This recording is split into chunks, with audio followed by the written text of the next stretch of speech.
Imagine a world where the Bible as we know it today didn't exist. No Gospels, no letters from Paul, no revelation.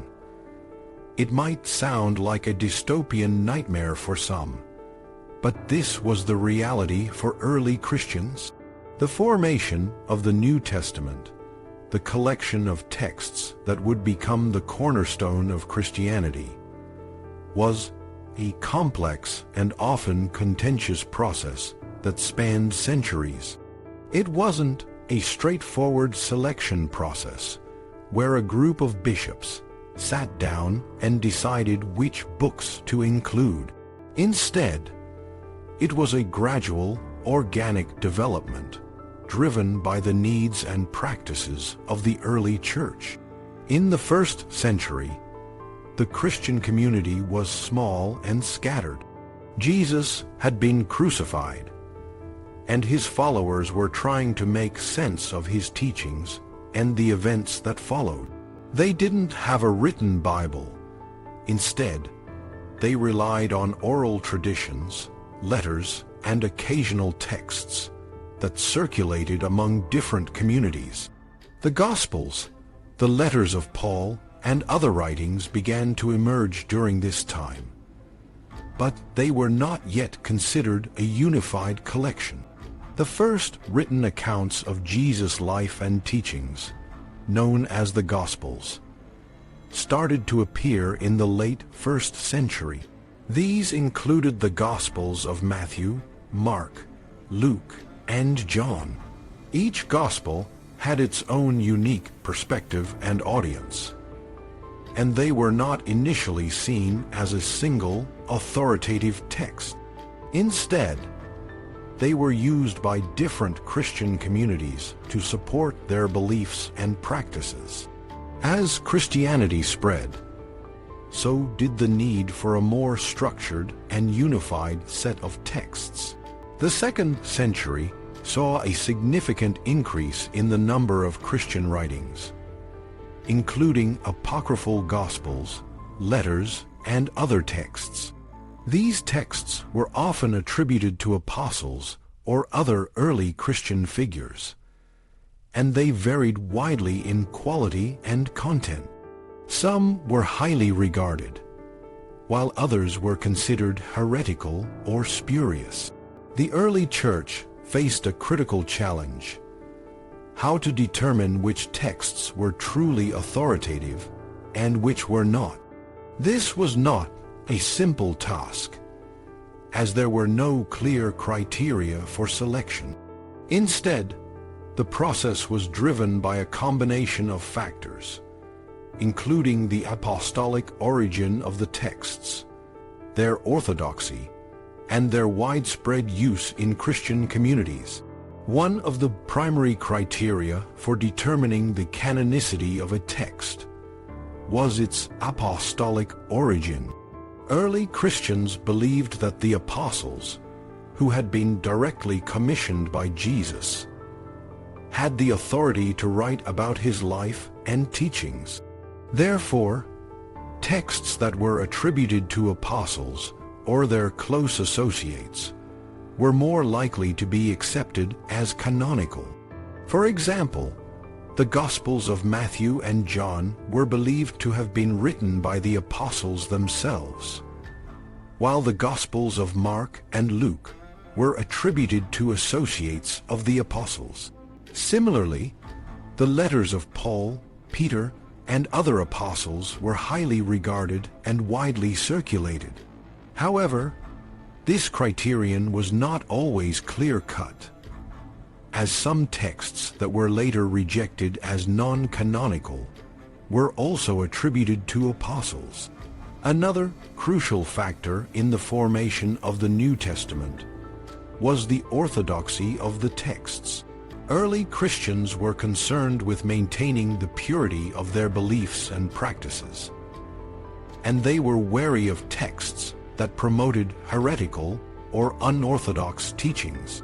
This was particularly important in the face of various heretical movements, such as Gnosticism, which offered alternative interpretations of Jesus' teachings.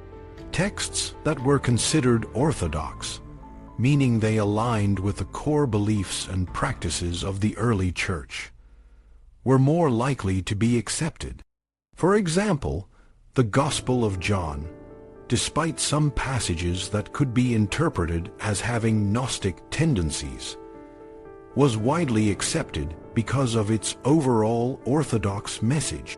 On the other hand, texts like the Gospel of Thomas, which contained sayings that were considered unorthodox or heretical, were often rejected. Perhaps the most significant factor in the formation of the New Testament was the long-term use of the texts in Christian communities. Early Christians did not have a neatly organized Bible. Instead, they used a variety of texts in their worship, teaching, and daily lives. Over time, certain texts became more widely used and accepted, while others fell into disuse. The texts that were used regularly in the liturgy, particularly in the reading of Scripture, were more likely to be considered authoritative. For example, the four Gospels and the letters of Paul were widely read in Christian worship services and were gradually recognized as essential to Christian faith and practice. This long-term use and acceptance in the Church played a crucial role in the formation of the New Testament. The process of forming the New Testament was not without its challenges and controversies. Different Christian communities often had their own preferred texts, and there was no central authority to dictate which texts should be included. This led to debates and disagreements about the canonicity of certain texts. For example, the Book of Revelation, which is included in the New Testament, was initially controversial. Some early Christian leaders, such as Eusebius, were uncertain about its status and hesitated to include it. Similarly, the letter to the Hebrews, which is now part of the New Testament, was initially attributed to Paul by some, but was later recognized as being of unknown authorship. While there was no single moment when the New Testament was officially selected, church leaders played a significant role in the process. Figures like Athanasius, the Bishop of Alexandria, helped to define the canon by listing the books he considered authoritative in his festal letter of 367 CE. However, even this list was not immediately accepted by all Christian communities, and the process of canonization continued to evolve. One common misconception is that the New Testament was the result of a conspiracy by church leaders to suppress alternative texts. This idea is often fueled by sensationalist books and media, which suggest that a vast body of literature was deliberately excluded from the Bible. However, this is a gross oversimplification of the complex and organic process of canon formation. The reality is that the texts that became part of the New Testament were those that had already been widely accepted and used in Christian communities.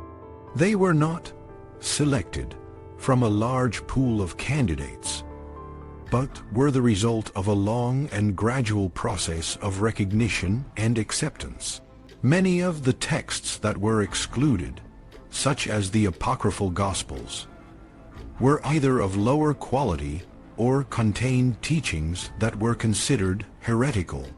The New Testament, as we know it today, is the result of a long and complex process that spanned several centuries.